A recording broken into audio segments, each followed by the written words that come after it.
during that board exam, I was not included in the list of the passer. Mahirap kasing kalabanin ang mundo ng Gen Z. Whether you like it or not, they are a ruler of the world today.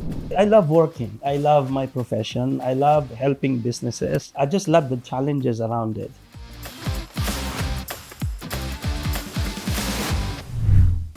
Hey everyone! Welcome to a space where real talk meet real stories. Here we'll talk about our life, our work, and everything in between. Walang filter, walang keme, but we only have one rule. That is, Don't be absurd! This is Don't Be Absurd, the unofficial podcast of DBA Global. I am Al. I am Jill. So we are so hyped to kick things off with our very first pilot episode.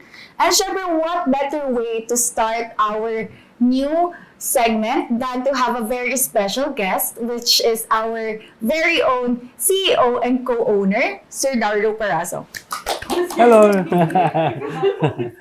Thank you. Thanks for the introduction. My name is Darlo from DBA Global Shared Services, and I'm looking forward to our conversation today. Yan. So, thank you po sa pagpapaunlak niyo sa amin kahit na wala kayong choice kasi pinilit namin kayo. So sir, how are you today? I'm well, major challenging, but thank God we've finished the 2025 financial year with a lot of overcome challenges and everything. We still have big part of the business plan to accomplish within the next few years, and I'm so excited to getting it started in 2026 financial year. Yeah. And syempre, that's a very good energy since mag-start pa nga lang tayo this financial year. So, our talk is going to be about work for this episode. So, before we start, gusto lang po namin malaman if ano yung pinakauna ninyong naging work. I started out as a bank auditor and joined the public practice. I am a CPA in the Philippines. So I did taxation, financial reporting, and so forth. So I had a very solid experience in controllership. And then I migrated to Australia in 2005 for a special project. And since then, I fell in love with not Australia, but mainly on the tax system of Australia. So I've spent my career in Australia as a tax accountant to become a tax consultant, a financial reporting manager for publicly listed companies. And then I came to do as well the superannuation funds and audit. Forensic accounting is a big part of that as well. And then I accepted many of the strategic roles for many big clients in Australia. And when I left the firm and practiced in Australia, and they called me the walking accounting firm, and here we are. We have the DBA. You mentioned kanina yung pinaka naging journey niyo from graduating here in the Philippines. Curious lang ako, sir. Did you graduate on time? Actually, I failed one subject. Subject reveal, sir. It's actually business law. I failed one subject for, I don't know, maybe it's a final exam, and then I have a very terror teacher at the time, but I love him. You know, he gave me the challenges. So that dragged me to another 2 months at the University of the East. But even when I need to graduate on May 26th, I already enrolled in the CPA board exam by March. So I am anticipating that, you know, I must graduate by end of May, and I have to take the board exam in October 2000. Okay, you so had it all somewhat planned. minanifest na rin ni VP na gagraduate na siya. Actually, there's a lot of drama during the 4 years, and let me tell you the story. And this is happened to my son who is joining the University of Sydney in the next few weeks. When I enrolled in the University of the East as a BSA at that time, a Bachelor of Science in Accountancy, they told me to go back to the University of this on May 26. So when I came to the university to enroll for a BSA, they said to me, the quota has already been filled up. So I was so frustrated. I wasn't included in the course that I really love. I dream of becoming a CPA since I was elementary. So that is your first choice, It's sir? very first choice, and I had no other choice. So, that is always is secret to whatever you would like to accomplish is to focus on what you want it to be, irrespective of whatever they are. So when I enrolled, they said I need to enroll in a ordinary business administration course, which is management. So I enrolled in management for one sem. So I was studying like crazy, because I need to meet the quota of 2.0 and up. So, and I did it. I had a 1.6 a general average in management. I was so excited to see the dean to enroll for the accountancy. And then the dean said to me, you cannot go to accountancy. The reason being is I never had any accounting subject. So that is the second frustration again. So I enrolled to management on the second sem. I was studying as hell in the University of the East Library. I was like taking the board exam, but that was just the first year. But since then, the attitude and the discipline I had for that particular year in 1996 sounds like too old now, isn't it? Hindi pa po ako dyan. Yeah. So, and then when I finally get into the program in 1997, again, they do not want me to get into accountancy because I had a 2.25 grade, which is the financial accounting grade. So another frustration na naman. Another frustration, but I've spoken to my classmate who is in charge for accepting the enrollment. So officially I wasn't allowed. Sir. Yeah, I wasn't allowed. So I sneak in and I said, the dean already accepted me to enroll, but in fact there was no formal approval. So I sneaked in. I'd spent for 2 years, and then on the third year they are removing me again. Another frustration. Because of the departmental exam and they need to downsize. At the time, accounting is very competitive. So on the third year, the dean at the time was looking for me and another student to actually shift. We are already on the third year. I was crying because it's like there's so many challenges just to become an accountant. And then when I prepared for the board exam, the dean again said to me, I can't take the board exam. So that was the fourth, saying that I'm not part of the black section. I'm on a free section.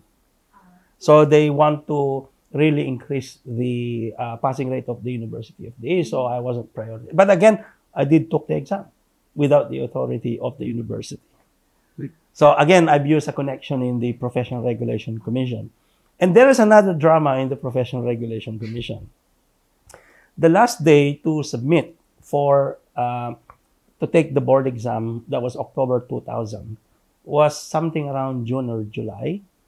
And my name, L-O-W, Darlow. My school credential is L-O-U. Oh. So may discrepancy, sir, between There's the... a discrepancy. Yes. So they never allowed me in the PRC to take the board exam because of the conflict by birth certificate and school credentials. So the deadline is 3 p.m. and I was there at the PRC at 1 p.m. And I need to rush. I can't go to my province and ask for two disinterested person to prepare for some affidavits for me. I don't have the luxury of time. I went to this small store in front of the PRC, and that lady, I spoke to her if she could be my the person who can witness and everything, and she said I can't do that because I don't know you. And I said, please, this is nothing to do with. I just want to submit my school credential. She did sign, and then we're missing one more person, and that was 3 o'clock running out. I saw this guy delivering a soft drinks into that store. So I asked the guy if he can sign without knowing. He just signed it. And then I was at the counter 15 minutes before the closing. Because if you miss 3 p.m., you won't be able to take the board exam. So I was able to get in, and finally I got the tickets to take the board exam. That's why during that board exam, I was so confident because of the challenges I had. That was the fifth. And again, the release was another drama. That was the last drama.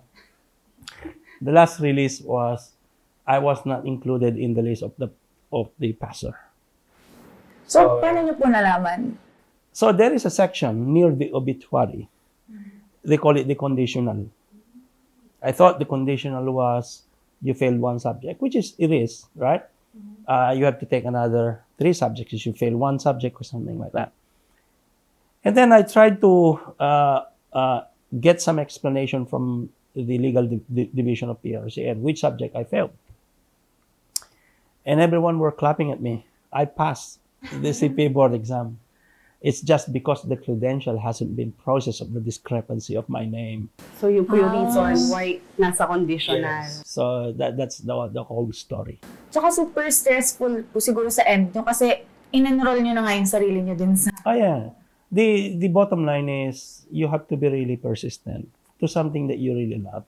So you mentioned earlier na through attitude and discipline and connections, you were able to surpass yung mga ilang frustrations na sinabi po ninyo. correct. Moving forward today po with DBA, and nakita nyo gano'n siya nag-grow.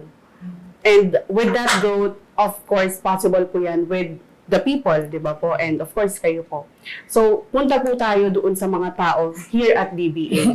How would you describe the people here at DBA? Yeah, I think the people in DBA, I am basically expecting who they are today and what kind of attitude I was expecting. Being the founder, I think to have a successful management structure and staffing structure, I think you got to set by example, the resiliency and everything. But in short, if you will ask me if I will define what's DBA staff is all about, these people are mission-oriented people. Kasi sir, you witness kung ilan nag-start? 7? di ba sir? 7 po Ilang ba kayo? people? We started out as 7, become 9, 15, then 21, 42, and then 65 to where we are today.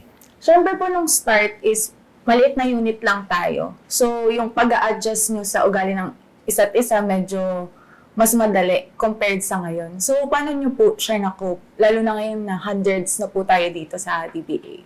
I think at the beginning it's quite challenging because the problem of a normal company to quite complex company to where we are today. We are a service-driven company.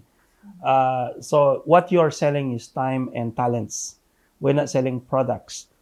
So normally, in order for you to be successful is, I don't have the concept of being a boss. Being a boss meaning you have to work with the staff rather than they will work for you. You know what I mean? So it's a concept of a firm.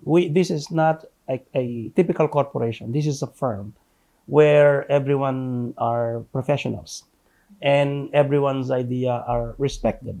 So we're a bunch of accountants, we're a bunch of lawyers. So I guess there is no opinion that is right or wrong. So it is always an open mind setting at the beginning.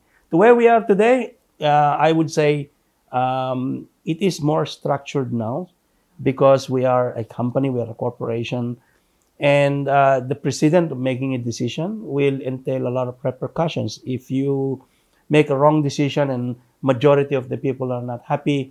So I think it is important that as a company grow, a leader must tend to listen more. Rather than when you are small, you tend to talk more and dominate more of the meetings and everything. But right now, you have to actually give way because it's democracy wins in a larger organizations because of the idea needs to float. It's quite complex, so meaning to say you need a lot of ideas coming from people. Yeah.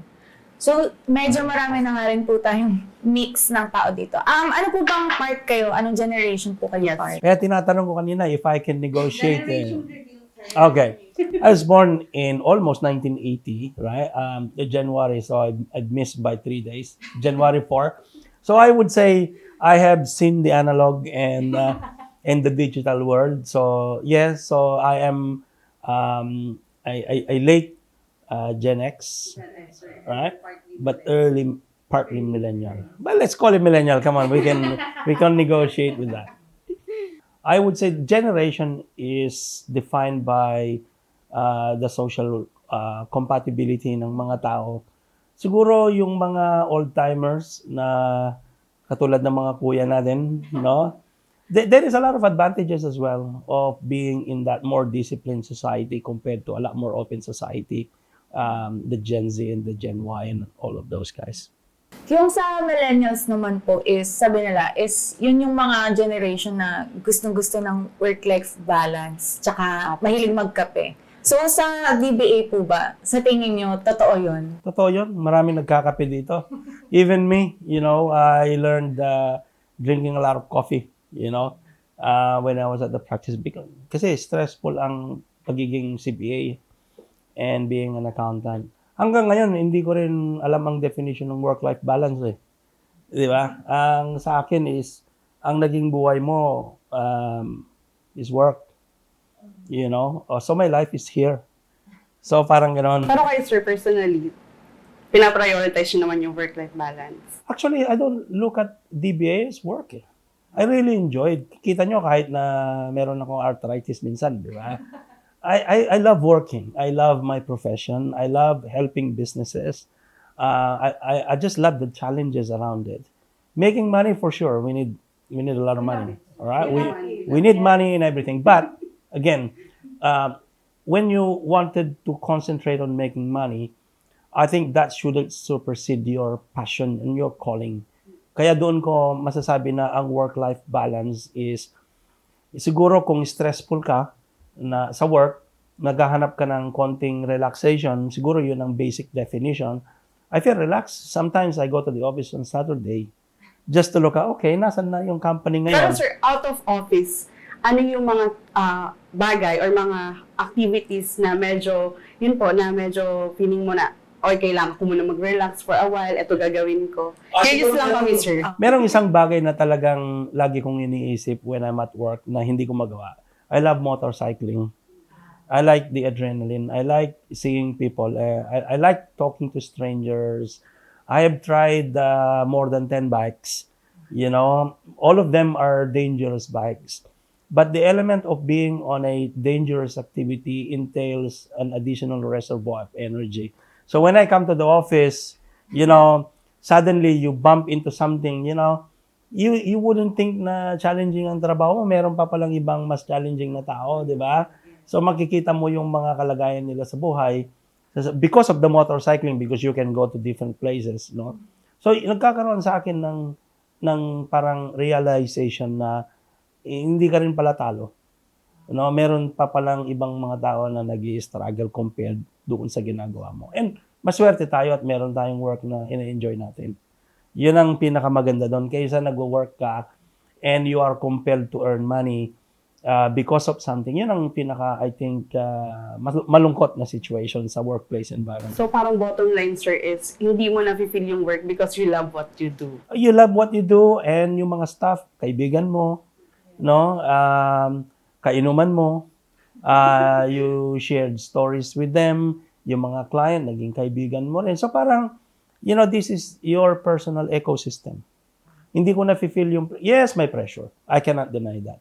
Pero sa akin, na-overcome pa, ng pagiging masaya ko sa office. At yun ang nakikita kong life para sa akin. And hopefully, I could do the same thing, at least for the next 25 years. Yes. Yes, Kaya sir. manifesting po ulit tayo dyan. So sa mga Gen Z naman po, kasi ako po part na ako ng Gen Z eh. So tsaka yung mga bagong pumapasok sa atin. May malaki akong comment dyan. So ano po yung parang una yung perception sa mga Gen Z? Oo. Kasi sir, slowly nag-enter na sila ng workforce. Yeah. So medyo dumadami na sila. So what can you say about them po? Kasi meron po tayo dito mga Gen Z. I came across 3 generations, di ba? Dahil nga ako Gen X. Isang comment lang, wala silang focus. Sir, that is Gen Z, ha? That is the Gen Z. Let's call it old school. Yung time namin, from elementary and high school, you are already established to do one thing in life. And that's something you cannot gamble to anything. You have to achieve that something. Ang problema kasi sa Gen Z ngayon is there's too many digital information na pe-persuade sila. Parang, they wanted to be more superior than the others. At ang nawawala yung love nila into that particular passion. For example, may isang bata na he wanted to become a a fireman, no? And then yung friends niya, because they love traveling, the family is quite well off. Gusto niya na ngayon maging piloto. But because of that drive na he's very particular on the social standpoint. Nasa sacrifice nila. Kahit nga nagmamanicure yan, kahit na barbero yan eh. Nakikita ko dapat may passion sa mata ng bawat isa. Magsasucceed ka. Because that's who you are. You know, the society will only know you for one thing, not on several things. You know, for me, I'm proud, even if there's so many challenges pagiging accountant, I wanted to be called accountant. I wanted to be good at numbers. I wanna be good at helping businesses because that's who I am. You know, I'm not a doctor or not anything. It doesn't really matter whether they think that you know I'm not well off or I'm not greater than anybody else. But for me, I have written my own history in terms of my contribution to the profession. Sir, you mentioned kanina, since yun nga po, medyo may nakita nyo na or na-witness nyo yung 3 different generations. Sa tingin nyo po ba, ano yung mga distractions na meron ngayon sa Gen Z na, yun nga po, you were able to say na medyo wala sila sa focus? Mahirap kasing kalabanin ang mundo ng Gen Z, no? Whether you like it or not, tayong mga Gen X, tayong mga millennials, Sir, millennial ako. we will need to absorb them. That is their world. Parang they are a ruler of the world today. Okay? And they are the successor from the Gen Y, right? Whether we like it or not, we cannot really criticize them but to adapt them. You know what I mean? Katulad din yan nung when we were talking about the baby boomers, you know, they criticize us. But it's the same thing, you have to pass on the baton to them. But whether we like it or not, like I said, the world is run by the Gen Z. There is a lot of advantages about the Gen Z. There's a lot of disadvantages about the Gen Z. Right?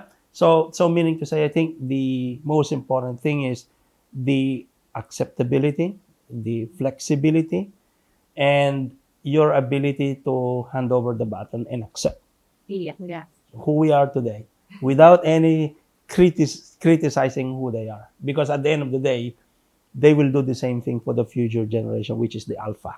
Yes, true po yun.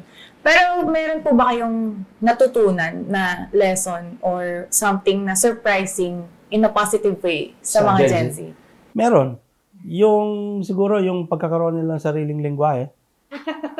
Speaking of languages, sir, medyo familiar po ba kayo sa mga ginagamit nilang terms? Nagre-review ako ngayon because my daughter is, 9 years old. So, tinuturoan niya ako. So, can you give me one or mga ilang terms? Ano yung mga terms? Good question. Marami yan. Hindi ko mamaya. Sa sobrang dami nang iniisip ko. Pero yung lengguwahe nila is one thing. And I think, ang advantage ng Gen Z, remove the focus comment, no? Sila yung generation na living life to the fullest. Yeah. They want to try everything, you know what I mean? They, even in high school, they already traveling overseas. No, ako, I travel overseas because of work. These Gen Zs, they go to Singapore for fun. Di ba? I don't know how to make fun overseas unless, nandun yung mga kaibigan mo. But whenever I encounter the same age as me overseas and who are my friends, we just go to the bar and that's it. But it's amazing because ang Gen Z, they were able to explore the different places sa Pilipinas and sinishare nila sa social media. It's a good cultivation na meron palang mga magagandang lugar sa Pilipinas na hindi na di-discover natin kasi masyado tayong focus sa trabaho. Yung isa namin question, since medyo mix, minsan po ba nalo-lost in translation kayo? Kunwari may gusto kayong iparating, tas sa generation nyo, gets agad nila, pero kunwari sa millennials, tsaka sa Gen Z, parang sa kanila, bad yung pag-take nila. Na-experience nyo na po yung ganun. Yes, maraming beses, syempre. Pero alam mo, sa totoo lang, the Gen Z, they have the lack of understanding. So since I would say, I'm very proud of my generation because Like I said before, we are the transitionary generations, no? You cannot deny us as well. We could understand some of the things that you have. Siguro yung misunderstanding, yes. Pero the good thing is, yung mga tao in my generation, we were able to understand why. So in the end, parang kami yung shock absorber. Kami nag-adjust for them because di nila naiintindihan eh. So we will need to adjust. This is the same thing with the baby boomers. They think they couldn't understand us. We were radical in 1980s in their eyes when disco is the main thing, di ba? So I'm just trying to give the same respect to the new generation, and hopefully they will succeed because we did succeed, in our generations. You mentioned earlier na you're very excited sa darating na financial year and the years to come. So, pwede niyo po ba kaming pabaunan ng ilang pakimkim kung bakit? Siguro yung I'm excited about the future because ang pagpapatak mo ng negosyo kasi, you should be driven by plans. Mahirap magnegosyo na walang plans. Financial plans, visions, how do you make this as a fun to ride to be able to achieve that? Kaya siguro, why am I excited? Nagiging paborable sa atin ang tinatawag nating faith, FATE, na sinulat natin ang business plan ng DBA in anticipation for some economic changes, some manpower, demography changes and everything. So far, we are on the right track. That's what getting me excited. Hindi tayo yung tipo na, okay, I think our business plan that we've written in 2024 is wrong because the new business model of our competitor has emerging to be successful that is disrupting your business model. Hindi ko nakikitaan ng anything that will undermine our business model. So I'm so happy na ang business model na pinili natin for the future remains to be needed by businesses and so forth. Eto sir, medyo controversial take. So you mentioned Gen X, Millennial, and Gen Z. Between those three generations na na-mention ko, sino ang favorite nyo when it comes to work? Mahirap mamili, ano? Pero I would say the Gen Z. Bakit po? Alam ko di ko pipiliin, kaya di ko ipapa-expand. The Gen Z because they've changed the norm of competition. So yung mga dehado, yung mga kumbaga, the world is built by solid structures, no? Na tipong alam mo na yung kahihinatnan ng negosyo eh. Di ba? The Gen Z is the disruptive generations. So what does that mean is it gives hope for many of the new entrepreneurs. They are executing the unconventional way of making money. And you've heard an AI company was sold for billions of dollars by one person. Yeah. So I think that is phenomenal. So for countries like the Philippines, it is a hope for us to be able to thrive and be successful in Gen Z. So, but the danger is if you don't know how to drive the way they do work, you don't know how to inspire the Gen Z, it will going to be a nosedive. So parang ano siya sir, double-edged. It's a double-edged sword, but definitely I'm not gonna look at the disadvantage. But I think the Gen Z is creating the unconventional way of competing within the marketplace. DBA is a very genuine organizations. And we're very resilient to changes, and we are driven by Gen Z. I want DBA to become a Gen Z organization rather than, yes, it was founded in 2005, but I think we should be called Gen Z. Tuwang-tuwa po si Sir. Opo, kasi Gen Z po ako eh. Totoo yun. I wish I was born in Gen Z. Para po. I have a TikTok. Hidden under a different name. So, dito naman po sa closing natin, actually, very simple lang po. If meron po kayong maipapayo, pwedeng for DBA people, pwedeng general, na kung ano, kasi narinig namin na yung journey nyo is a lot of frustrations kasi akala ng lahat or akala ng marami dito sa DBA is naging smooth sailing yung journey nyo kasi yun yung naririnig namin kada yep, kada event, yun. So, ano po yung mapapayo nyo na since from someone na ang dami palang naging struggle bago makarating sa standpoint nyo po ngayon? Siguro, you have to learn how to appreciate, no? Mas maganda ang humawak ng tropeyo pag mahirap mong in-achieve. Yes. Diba? Nagiging sticking point yun eh. Na one day when you retire, sasabihin mo na the challenges, you can mentor the future kung na-try mong ma-challenge sa maraming bagay. Kasi wala talagang mahirap whether you like it or not. Eh. I have never encountered anyone, anybody, any business, any wealth na hindi talaga nag-struggle. So the story is always hidden behind the curtain. No? Yung mga hindi pa nakaka-experience ng challenges, yun ang hindi natin alam kung they are really focused on achieving something. You know, ito yung mga tao na they keep on trying everything. Tandaan mo, there's only more than 21,000 days as a fruitful in your career. Make no mistake. That is a very short time. Lifetime is a short time achieving great things. Okay, so that would be all for our very first episode. Again, we would like to thank our guest, Sir DP. Thank you so much for sharing your wisdom, your wit, and your stories with us. Apo, sir, thank you so much, sir. We truly appreciate it and sana po nasundan.